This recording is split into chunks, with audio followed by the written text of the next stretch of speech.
Эфирлик сапарыбыз алдыга карай улантабыз. Буга чейин айтып өттүк эле, өмүр бизден өтүп кетсе, эл эмгектен эскерет деген кыргызда жакшы сөз бар.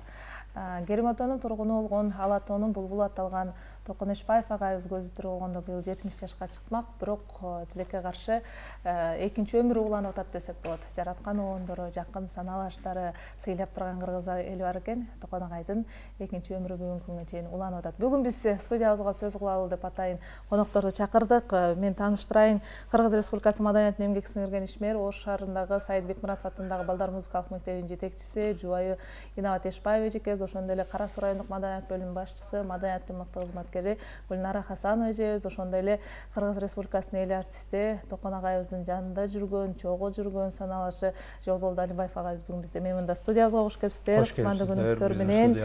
Бүгүн эми биздин тема Токон Эшбаев тууралуу болот. Жанында жүргөн кишилер катары, сиздер ал кишини жакшы билесиздер.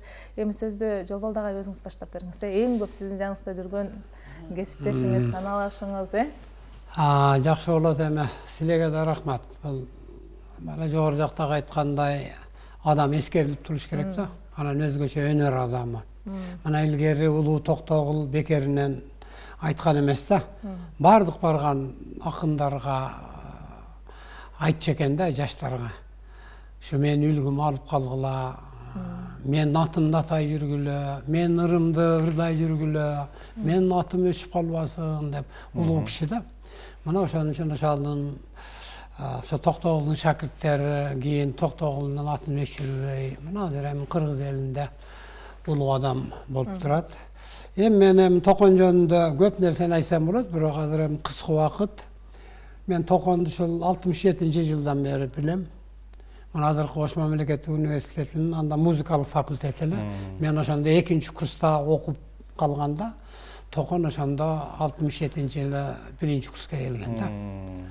Анан кара тоголок келген, жош момун, мындай куулук сумдукту билбеген, карапайым бала эле да. А кезде жош болгон экен да. Анан бирок мына кээ бир чыгармачыл адамдар өзүнүн жолун таппай чайналып жүрүп, анан барып анан табат да.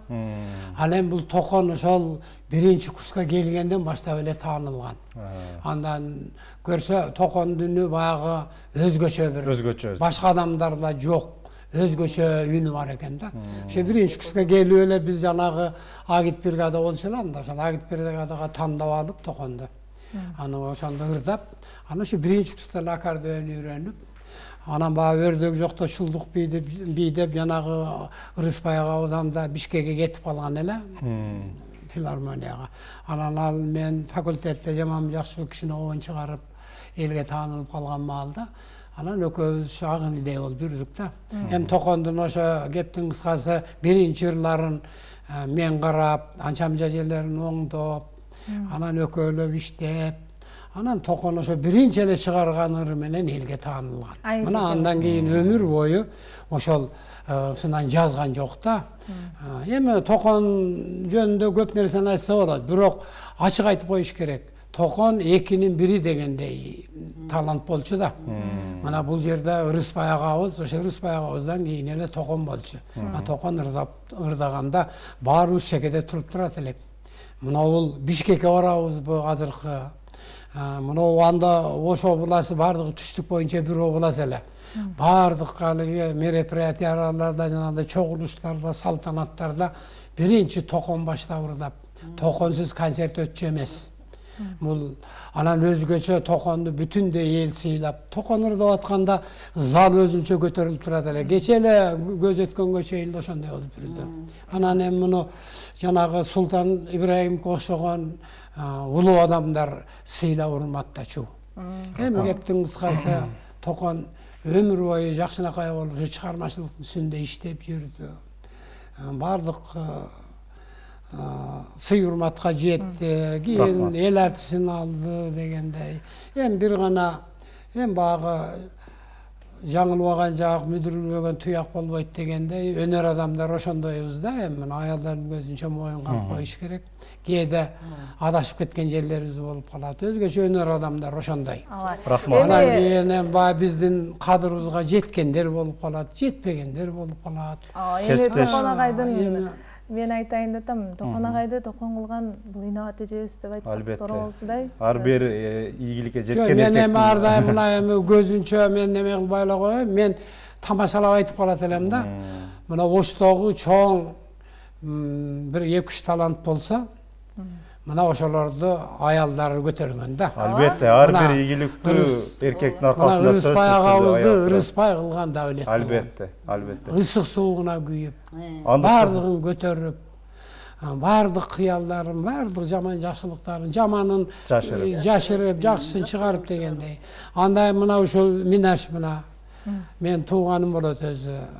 Анан бу дагы өнөр адамы, бу дагы ушу токон болушуна чоң салым. Андыктан кийинки суроону Инабат эжекебизге берели. Негизи эле жана айтып кеткендей чыгармачыл айрыкча адамдын жубайы болуш, ал нерсе өтө кыйын нерсе. Агайыбыз айтып кетти, жаманын жашырып, жакшысын ашырып дегендей.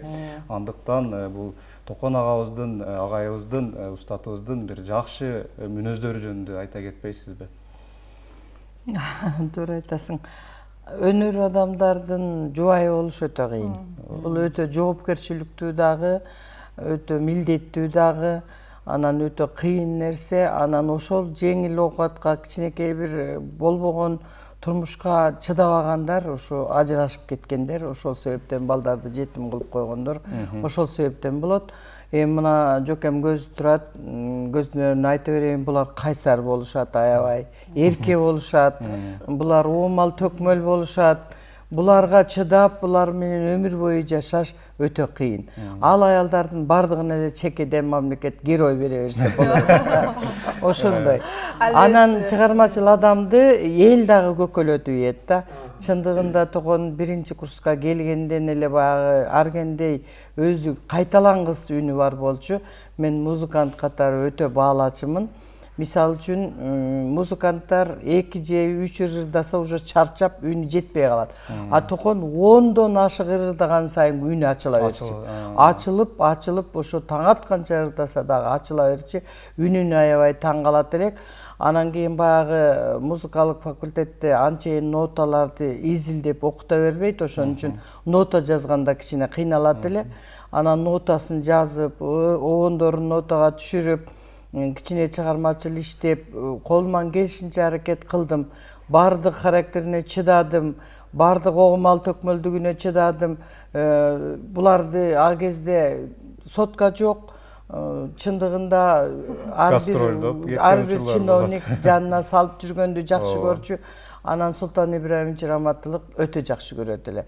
Ушунда Чаткал району өздөштүрүлдү, Чоңалай району өздөштүрүлдү, кайсы район өздөштүрүлсө, ошол жака 10 күн аккордеон менен салып кетет эле. Кара Волга келатканда эле түшүнчүбүз, Керметодо жашаганда Кара Волга келатат, Султан Ибраимовичтин шофёру окшойт десек, айткандай ошо киши болот эле. Аккордеонуңуз менен чыгыңыз, Токондун чамадан концерттик кийими менен аккордеону чамаданы дайыма стартта даяр турчу. Ошо каяка болсо сразу алып кетет эле. Ошол бул менин бала чакам бар, менин үй бүлөм бар, булар ачка калат, буларга тыйын таап берейин. Аны ойлончу да эмес. Өзү 3 кыздын ичинде жалгыз эркек бала болуп кайнатам караганда көргөн экен, актеп тактап ошон үчүн аты Токтомамат болуп калган. Анан кийин ошондой эрке өскөн жигит экен. Каалагандай басып, каалагандай туруп, каалагандай качып жашоодо дагы эркелетип жашады. Жашоодо дагы ошондой эркиндикти сүйгөн, эркин жүргөн. Балдардын чынын айтайын, кулагы жерде болсун, эми азыр көз өтүп кетчү. Тиги балаң кайсынчы класста окуйт деп билбейт болчу. Мектепте. Ошондой эле кайсынысы кайсы мектепте окуйт, канчанчы класста окуйт, эмне кылат, кийимден муктаждыгы барбы, жокпу, андай немени билбейт эле. Биз только мына ырда талантың өссүн, ырда ушу талантың өссүн. Андай чыгармачыл кишиге сиздей күчтүү аялды Кудайым жолуктурат да, ошон үчүн. Гүлнар эже, мен бирде Токон агай менен маектешип калганда, эми жашпыз да биз. Клип тартпайсызбы дедим. Менчи клип тартпайсыз, фонограмма деле ырдабайсыз го десем, мен өзүм турушум клип деп айтты эле. Такыр фонограмма ырдабады окшойт, Токон агай. Фонограмма жанды үн деп жол балдекада күйүп келатат да. Ошолордун биринин катарында Токон эке да турат да. Эми ушул агабыз тирүү болгондо 70 жашка чыгып, биз жайдын кычыраган сонун күндөн 70 жылдыгын белгилемекпиз да. Майрамга айландырып, шаңга айландырып дегендей. Өкүнүчтүү араздан эрте кетип калды. Бирок баягы ушундай бир улуу сөз бар да, чыгармачыл адамдын экинчи өмүрү башталат деген. Мына ошол өмүрү мына биздин элдерден, адамдарыбыздан айырмасы чыгармачылык инсандын. Бул чыгармалары менен алар кайра экинчи өмүрүн башташат экен да. Биз эч качан унутпайт экенбиз, дайым эскерип турат экенбиз. Бул биздин парзыбыз болот экен. Мына ошонун катарында эле мына мен ЛТР'де иштеп жүргөндө, филармонияда иштеп жүргөндө дагы Токон аке менен чыгармачыл инсандар менен иштеп келдим да. Ошол кезде дагы Токон аке менен ушул күнгө чейин иштеп келип, эми Кара Сууга барганда ушул Токон акенин аты коюлган чоң дом культура Кара Суу районунда 16-жылы Токон Эшбаевдин аты берилген да. Ушул эмгегин баалап, Кара Суунун кулуну деп, эми жашоодо, дүйнөдө ар бир мамлекеттин, ар бир элдин, улуттун, ошол эле мезгилде үй бүлөнүн да бир сыймыгы болгон нерсеси болот да. Сыймыктанган, ошого таянган, ошо менен даңкталган деген. Ошонун катарында Кара Суунун сыймыгы болгон, Кара Суунун даңкын чыгарган, даңазалаган, Кара Суунун кулу деп баягындай ушундай бир сыймык менен айткан инсаныбыздын бири Токон акебиз да. Ушу Кара Суунун эл үчүн кызмат кылып, элдин арасынан тапталып чыгып, эми азыр агам айтып кетти, эжем айтып атат, Токон акенин өзгөчөлүгү баягы бийик диапазондогу укмуш, өзгөчө үндүүлүгү. Ошону менен бирге эле огондордун укмуштуулугу да. Бүгүнкү күнгө чейин биздин аккордеонду сүйгөн, чыгармачылыктын деген инсандар мына азыр бизге чейин видео материал келип кетти, берилип кетти. Кечэгиде биз атайын ушу кичинекей болсо дагы мына эми кырдаалды көрүп атасыздар. Кырдаалга байланыштуу болуп калды. Эскереличи 70ке чыкты агабыз мына деп аккордеонду сүйгөн Токон акебизди кумир туткан, идеал туткандар биригип туруп кичинекей эскердик да. Анан ошондо көрдүңүздөр, ар бири ырын ырдап, ар биринин репертуарында Токон акенин ыры бар да. Сөзсүз, анткени бул укмуш диапазондогу ырлар. Кээде аткара алышпайт чыгармачылыкты. Анча мынча адам Токон акенин ырын аткара албайт. Анткени өзгөчө жазылат да, үндөр баягы обондорчу. Жалбалды агай, Токон агайдын обондорунан аткара алуу кандай болот? Эми баардыгы эле аткара албайт, эми жанында жүргөн кишиге сыныктан башканын баары жугат да. Агай, сизден ушул жерде сурана кетели, бир кызыктуу учурлардан бир аз эскерип туруп анан ырга кезек берсеңиз. Жок, эми кызыктуу учурлар Токон экөөбүздө мен Токон менен сыяй болгонмун өзү. Ошол башында эле мен ага деп сыйлап, экөөбүздүн ортобузда бир 2 жаш айырма бар. Ошо бул Токон абдамдай адамгерчиликтүү экен да көрсөм. Мен мурун студент кезде жаш маалда байкап билген эмес экен. Мына кийин 2000-жылы Ошко келип, анан иштеп кошо жүргөндөн кийин ан Токондун адамгерчилигин бий экенин билдим да. Анан Токон жанагындай мен аш айтып атпайбы, кээде аялдардан да болуп калат, кээде баягы мисалы үчүн мен кээде Токондой эмесмин да, кээде алынып кетип, буркан шаркан түшүп, болсо кээде кол шилтеп неме кылган жактарым бар. Токондон андай жак жок эле да. Токон абдан акыл эстүү, анан баардыгын ичине каткан. Мына өтө деле шарактап күлбөгөн, өтө деле баягы кайгырбаган, баардыгын ушул бирдей өзүн бирдей алып жүргөн адам эле да. Бир гана менин ушул жерде айтып коюшум керек, эл журт билип коюш керек. Кээде мындай залкар адамдардын баркын билбей, баягы капа кылып, же болбосо баалабай койгон жактарыбыз да бар да. Мен эми ушул жерде ачык айтып коеюн, мына Токон өз деле кийин мойнуна алып, адашканын мойнуна алып жүрдү, туура эмес иш кылганын. Эми адашканын айыбы жок. Жок, эми мен аны айтайын дегеним, мына Бишкекке барып, Бишкекке барганда көрдүк да биз.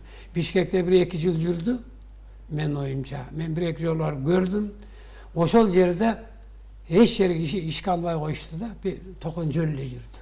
Филармонияга барса ал жерде албайт экен, бир жерге барса ал жерде бир нерсени шылтоолошот экен. Мана жана маданият министри болсо кабар алып да койбойт экен. Ой, мындай залкар адамдарды кабар алып кичине неме болуп туруш керек да. Анан мен бияка келгенде аяктан көрүп келип, үйү жок, бирөөнүн бир немесине акча төлөп турушат экен, турмуштары. Анан бу жерге келгенде мен ошол кездеги атын айтпай эле коеюн, силердин акимиңерге бир иш менен барып, анан ушул маселени айтканмын. Жалбалдага Анан ал киши эмне деп атат деп атпайсың мен айтканым. Tokonga dedim, üyü yok eken, jayı yok eken.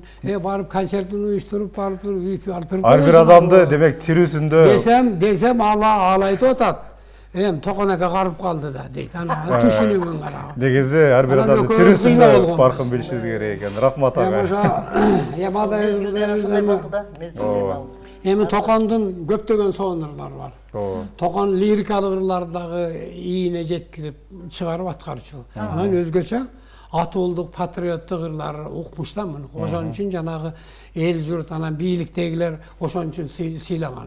Akmanım, Çatkalım degen, Kırgızstan degen, Kızıl Jelek degen, Jaştık degen, Akdilek degen ırlar bu Tokon ırdaganda zal özünçele ne bolup turuşu da. Irdağınız emi siz de gana gelmişsiniz. Yemişince olup kaldı ama biz dağı men emi Tokondun köptөгөн ırlarında bir ama şonun içinden bir jakşırı var. Sözü menin dostum Abduraş Durbayıp degen akındakı. Gül bolsoň san güllerinin arasından degen abdan bir soğanlar. Emi sarılap, bizde ırçılarda, muzikantlarda sarılap üyün açılbayt özü. Oşansına karabastan, koldan gelince oşan ırlap bereyin ha. Sizler de koşup tursanız da болады.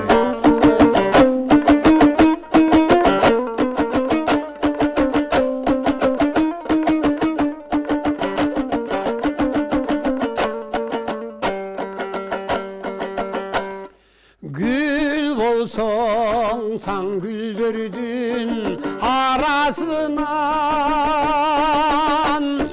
bağları bolup özüm izdeyinçi kayılmın yürüme kaytpay kalsam jıtındı kumaralanıp iskeyin için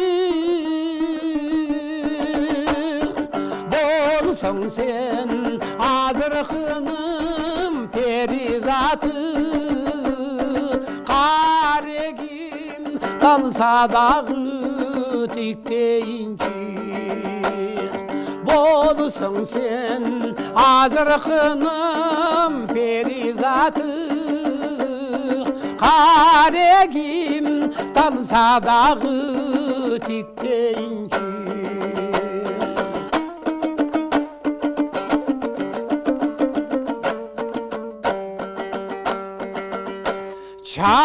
Çankağan tala bulsun eğer balkim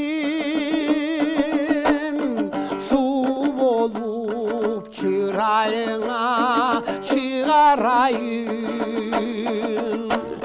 özümdü ayavastan korotoyun özümdü özüm bolup sugarayım ömürde bir özüne yetsem oldu ömrüdün mürek susun ben burayım ömürde bir özüne yetsem oldu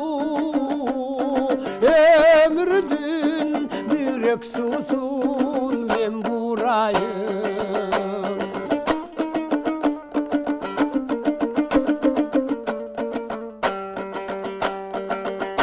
alısqı harqı jekte mayak bolsoň azaptu tolkun jirep umtulayın asmanda tankı jangan yıldız bolsoň anda da jetsem dep kol sunayın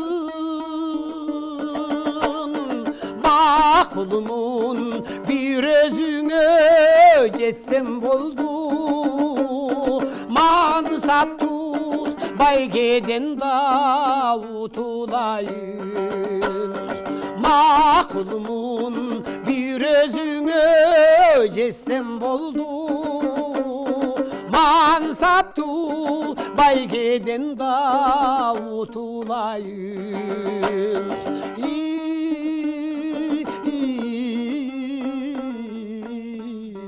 Ой, рахмат. Рахмат агай. Бар болуңуздар, аман болуңуздар. Токон агайдын мен кече бир маегин окуп бир чети таасирлендим. Мен өлсөм эстей жүргүлө деп айткан сөзү бар экен. Мынакей эстеп атабыз, эмгегинен, чыгармаларынан төлүккө эстей беребиз. Экинчи өмүрү уланат деп айттыңыздар, туура айттыңыздар. Бардык оондору элдин жүрөгүнөн орун алган. Мисалы Акманым деген оон бар. Акманымдын каарманы мынакей Инабат эжебиз, аны баарыбыз жакшы билебиз, Баарыңыздарга ийгилик каалайбыз. Биздин кийинки бир чактыш көрсөтүүсүндө Токон Эшпаев тууралуу биз кененирээк маектешебиз. Биздин таңкы эфирибиз эми кыска бүгүн сөз кылдык. Сөз учук андан ары кийинки көрсөтүүлөрүбүздө улантабыз. Албетте, негизи эле агайыбыз жөнүндө кеп кыла берсек бүт эмес. Андыктан убакыт деген убакыт экен.